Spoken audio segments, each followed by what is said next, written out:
Dude, never did it.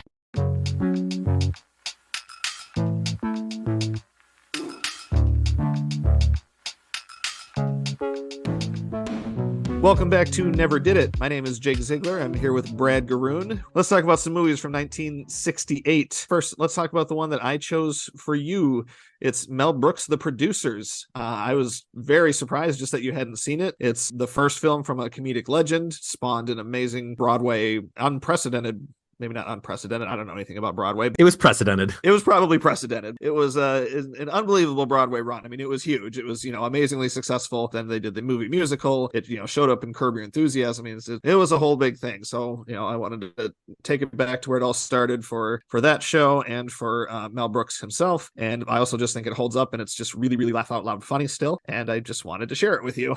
Did you mention that it is The Producers? I don't know if I did. I said it was Mel Brooks' first movie, but it is The Producers. I think it's interesting that you said this is where it all started for this story, because technically it's not where it all started. I learned recently because I watched the Albert Brooks documentary by Rob Reiner, Defending My Life, that Albert Brooks' parents met on the set of a film called New Faces of 1937, the plot of which, the very bare bones plot of which, or the very basic elements of which, Brooks borrowed to make The Producers, and that being that you could make more money with a flop than with a hit, but it's illegal. Really, nothing else is the same between New Faces of 1937 and The Producers. But I do think it's funny that I can't find anywhere where Brooks cops to borrowing the plot, and I've never seen the plot anywhere else but these two places. So, and I do not believe that this Milton Berle film went unseen by Mel Brooks. It's also pretty funny. It's hard to find. You can only see it on DVD. I got the DVD off Amazon, mostly for the Albert Brooks history of it all, but I ended up really enjoying it. It's really funny. Brooks's dad is very funny in it. His name's Parky Carcass, or his name's Harry Einstein, but his stage name is Parky Carcass. I promise I'll be done talking about New Faces of 1937 in a second. And then Burl is very, very charming in it. I always found him kind of abrasive, and it was nice to see an early performance of his where where you understand why he became famous. Anyway, check it out. It's very like vaudeville-y, kind of in the same way that The Producers is, but more so because it took place just after vaudeville ended rather than 40 years later. So yeah, The Producers. Yeah. So have I seen this? It's hard to say. I have seen the remake for sure. And I know that because as I'm watching the movie in the beginning, I was wondering, why aren't Zero Mostel and Gene Wilder singing Leo and Mac above our backs? It's because that song didn't exist until much later. Did not. I love this. I mean, there was no way I wasn't going to love it. I'm a giant Mel Brooks fan. It's insane that I've never seen this start to finish. I love Gene Wilder. Zero Mostel is funny, although very hard to look at in this one, mostly because of the disgusting comb over they give him. Right. That's by design. Yeah. Yeah, of course. I mean, he's meant to be. He calls himself disgusting. Gene Wilder calls him disgusting. Then he says he's sorry, though. He says he's sorry. Yeah, well, I really like that it is a movie about friendship, and you don't quite pick up on that as it's going. But when you look back, they do that big montage where Leo and Max go to Central Park together and play on the carnival, the merry-go-round. And that truly does change Leo Bloom's life. It does. Well, he talks about it at the end. Well, we're getting to the end already. But yeah, he talks about it at the end. But that's kind of my point, where as I got to the end and he's saying that, I'm like, does the movie really back that up? And then I thought back, yes, it does. It absolutely does back that up. They sang a song together. Did they? What song?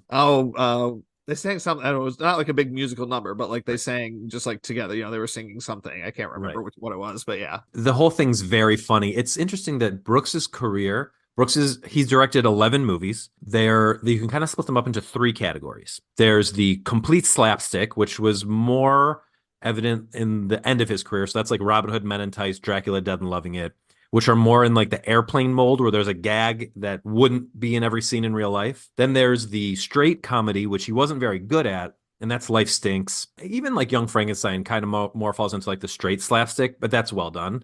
Yeah. And then you've got this, which is somewhere in between. So you got The Producers, Blazing Saddles, and Spaceballs. Maybe more of his movie is super slapstick than I think. Yeah. Yeah. Well, here, we can run through all of them. So there's Young Frankenstein, Blazing Saddles, Spaceballs, The Producers, Robin Hood Men in Tights, History of the World Part 1, Dracula Dead and Loving It, High Anxiety, Silent Movie, The 12 Chairs, and Life Stinks. Pretty big variations in quality and actual comedy in those movies, but He's a legend for a reason. A lot of the reason is because of what he did before he became a director. He worked on Sid Caesar's Show of Shows, which is incredible, and he created Get Smart, one of the funniest shows of all time. And Get Smart was the reason he was able to make The Producers. Anyway, I've been talking a lot. Tell me what you actually like about this movie where a producer convinces an accountant to flop a show so they can steal money from old ladies.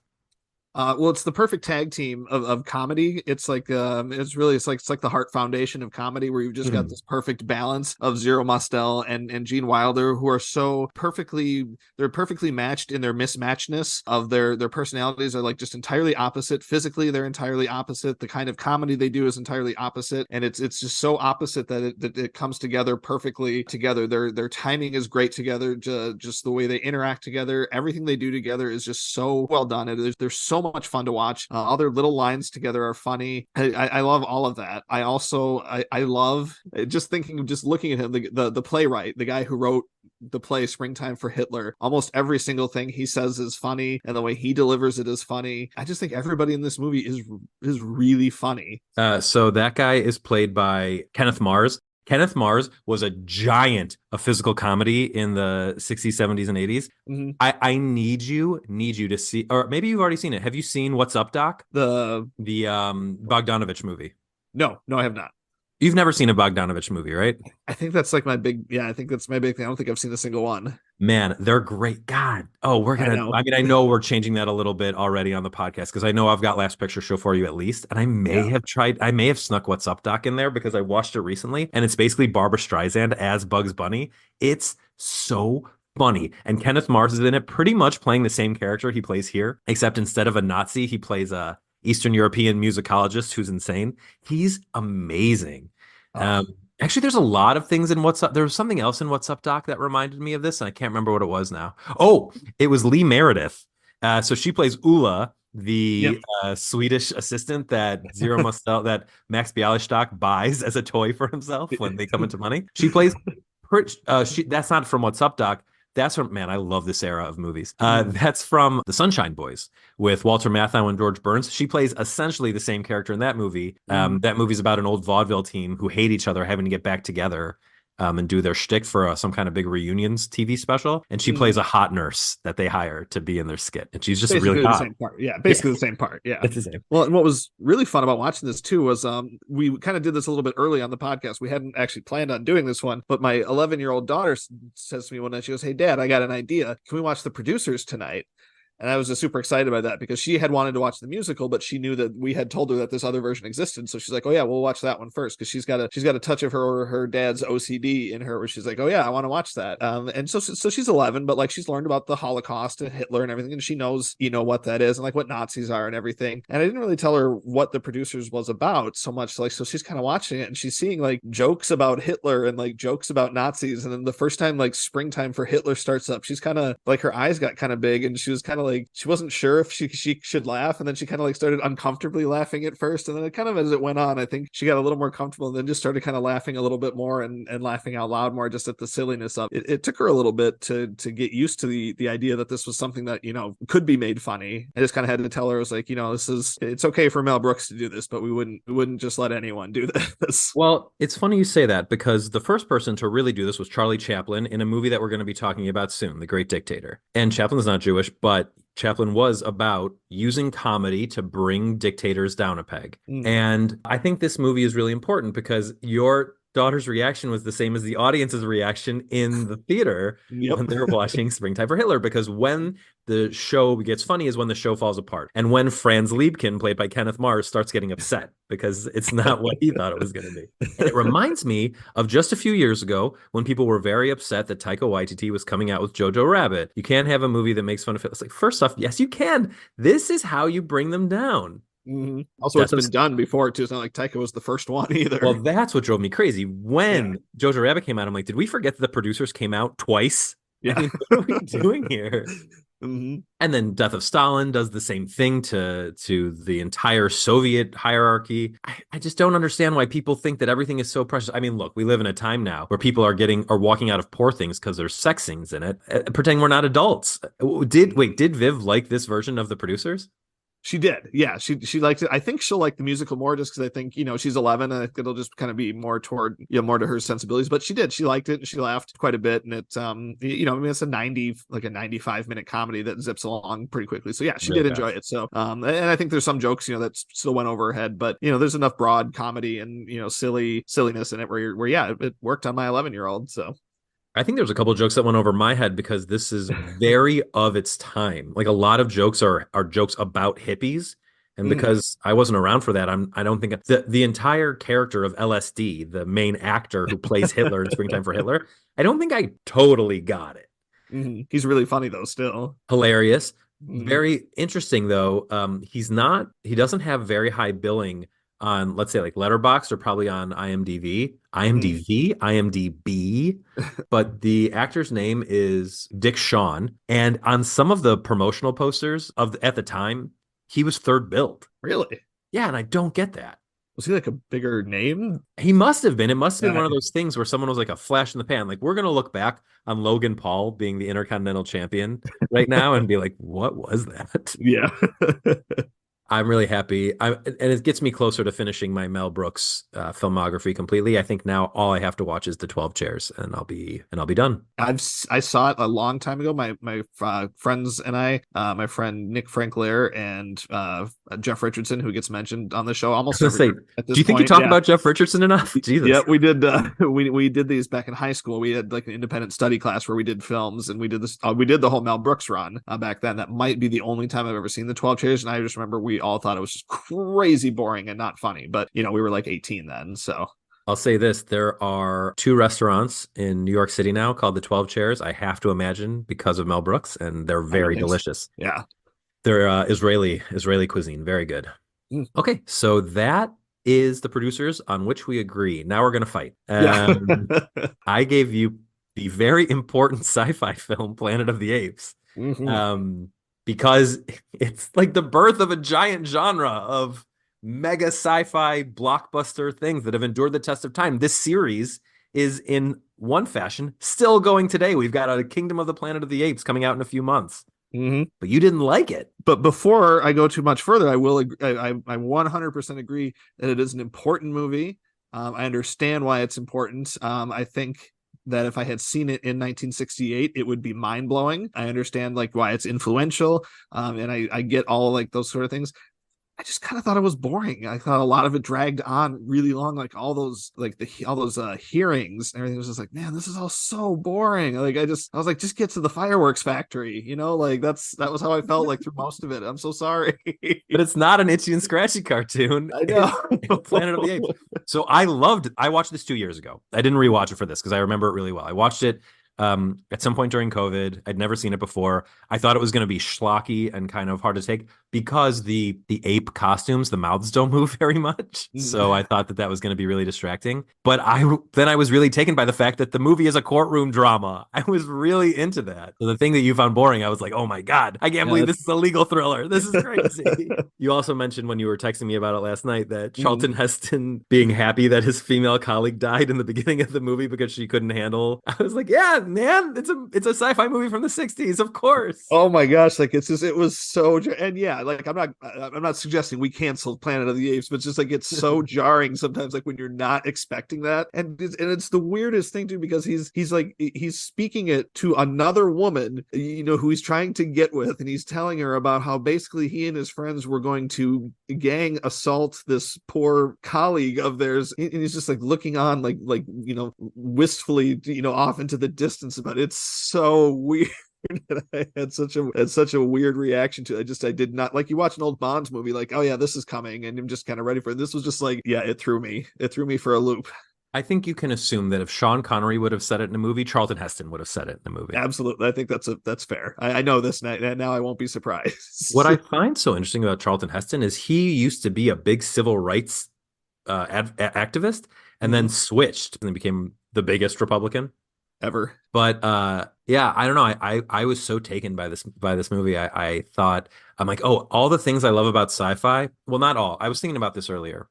Sci-fi, much like Mel Brooks films, fall into 3 different categories. You've got your hard sci-fi, which can border on abstract, and that's like Kubrick And if you're being very generous, that's like Villeneuve. It's like Tarkovsky. And then you've got your schlocky sci-fi, which is most stuff that's like superhero movies and B movies and, Godzilla, things like that. Although they do, as I'm watching these 1950s Godzilla movies, even though they're kind of boring, they do slip in some interesting anti-war, anti-nuclear proliferation stuff in there. I just watched Rodan yesterday.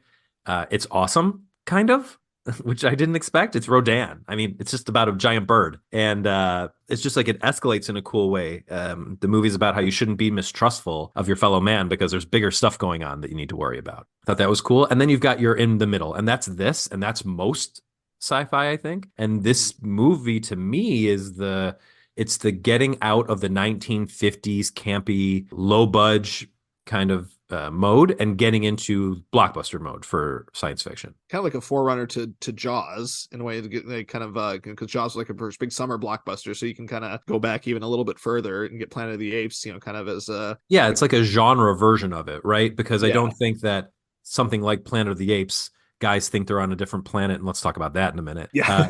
That probably doesn't appeal to as many people as Jaws, which is just it's scary to go in the water. Right. But yes, absolutely. It's like this is the big event that you need to see on the screen. Now, granted, home video wasn't a thing back then, so you always needed to go see it on the screen. Right. Or hope that they played it on television, but you would never know. But yeah, okay, let's talk about the twist. Yeah. We can spoil this because everyone knows the twist. It's been parodied everywhere. We've seen the Simpsons musical version of this. You don't get Dr. Zaius without Planet of the Apes. Yep. But you couldn't believe how thick Heston was laying it on that this was not Earth. Oh my gosh! In the first, I think those was the only. I think I sent a text to you twice during the movie. I think that was the other one. Yeah, it was just like the first 15 minutes. I think he has like 4 separate conversations where he's like, "Well, I bet you guys miss everybody back on that stupid planet Earth, huh? Yep, that's just not there anymore. We're on some other planet now, guys." Like he just kept hitting it. And of course, like in 1968, I mean, you're not going to think anything of that seeing it for the first time. And it makes sense. I mean, knowing the twist, I mean, it's a whole different experience watching it for the first time in 2024, but I just didn't think it was funny. Yeah, they were like, I mean, they were just sledgehammering that thing in there. Yeah, and I mentioned this to you that on text too. But as I was watching it, I think this is a 5-star movie. I'm unapologetic. I think this is one of the greatest sci-fi movies of all time. But I part of that might be the camp of everyone is speaking English and he can't figure this out. And the same version of English from like 2,000 years ago on your planet. Like, what? Yeah. Well, that doesn't make sense. I mean, just like the language would have evolved, but just the fact that English is there at all, how would that have gotten to a different planet, buddy? And they never say like maybe a different crew got here and left relics of English. So you figure like a throwaway line would have done that.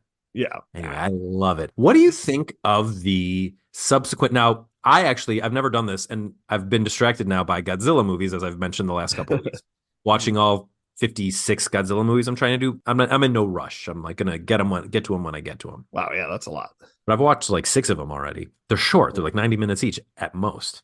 Oh, it's only 45 more hours to go. Yeah. But I originally, when I watched this, I thought, I want to watch the other, I think there's 5 other Planet of the Apes movies from this series. I think 4 other. I think there's 5 total. Got it. And then there's the Tim Burton one, which I don't want to watch again. Yeah, I saw it when it came out. Yeah. And then there's the modern one, which I've seen all but the one that hasn't come out yet. What do you think of Matt Reeves' trilogy? I think that trilogy is awesome. Actually, I think they're all really, really good. I think the effects in them are really cool. I think the stories told are really interesting. And I actually think that's a really, really good trilogy. And I've liked all 3 of them quite a lot. Are you excited for Kingdom of the Planet of the Apes? Maybe. I don't know. So like Matt Reeves isn't doing that one, is he? No.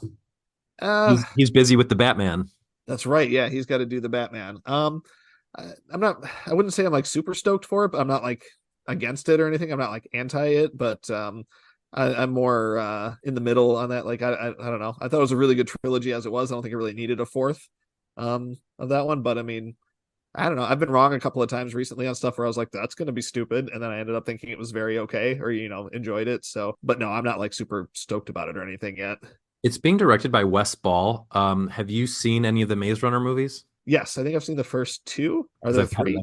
I think there are 3. Maybe I think there's 3. I think there's 3, and there was going to be 4, but it didn't do well, so they never made the 4th one. That is also true of Divergent. That's what I'm thinking of then. So the Maze Runner got to finish. They did do 3. Okay. Yeah. Hate it when they can't finish. Yeah. I need to bleep that. You thought it was a 3-star movie. So Oh, that's the guy doing Kingdom of the Planet of the Apes. You don't watch trailers. I actually think the trailer for Kingdom of the Planet of the Apes looks pretty good. yeah.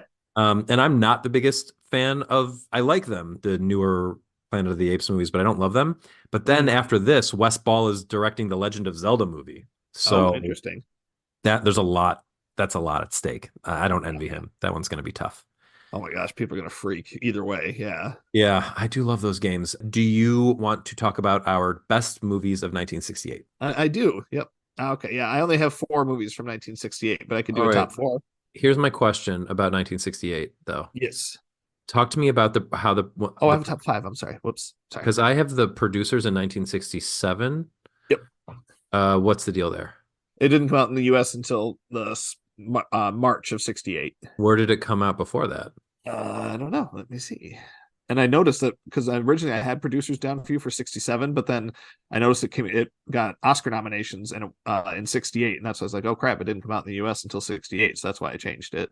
Got it. Oh, we should talk about that too. All right, let's do it.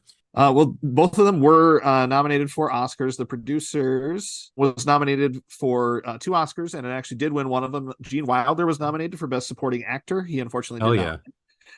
And then Mel Brooks was nominated for original screenplay, and he did win that one. I think that's the speech where he got up there and said, "I can only say what's in my heart." Ba-bum, ba-bum, ba-bum. And he left. I think that was like the whole speech.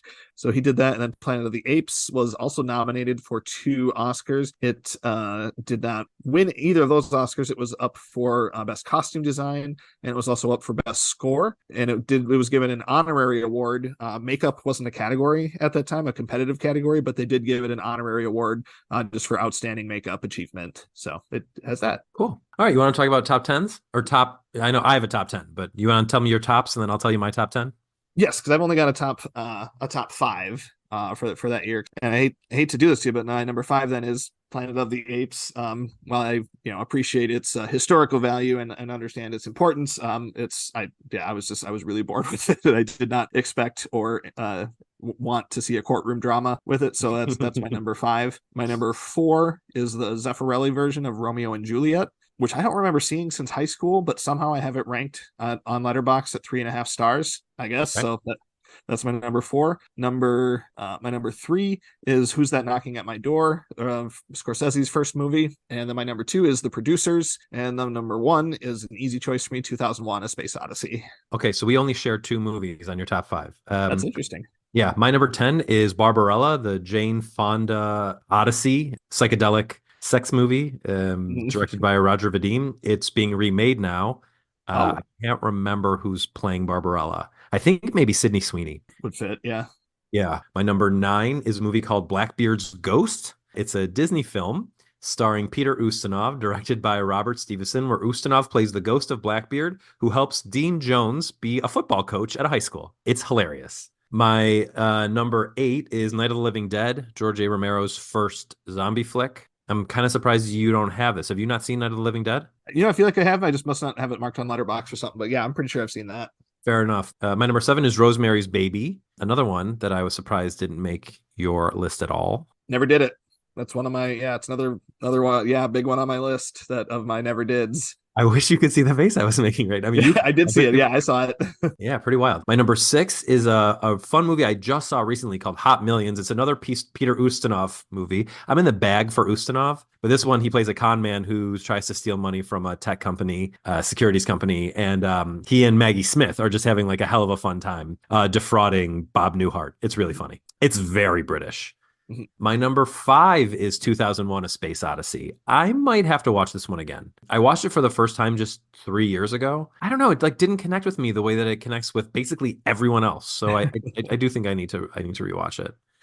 My number 4 is The Odd Couple, the original version directed by Gene Saks, starring Walter Matthau and Jack Lemmon. It's based on what's called a Neil Simon play. Matthau and Lemmon are frequent collaborators with Neil Simon. This is the birth. Well, actually, it's not the birth. It's not the first time that they acted together. The first time they acted together was in a movie called The Fortune Cookie, but this is better than The Fortune Cookie. Matthau won his Oscar for The Fortune Cookie. It's funny, you mentioned Mel Brooks with his ba-bum, ba-bum, ba-bum. Mathau had a funny Oscar acceptance speech too, where he had just fallen off his bicycle and broken his arm, and his whole speech was like a 30-second bit about how he broke his arm. Number 3 is The Producers. Number 2 is Sergio Leone's movie Once Upon a Time in the West, which I believe is the only time Henry Fonda ever played a villain. A movie, I mean, it's a Sergio Leone movie. It rules. It goes so hard.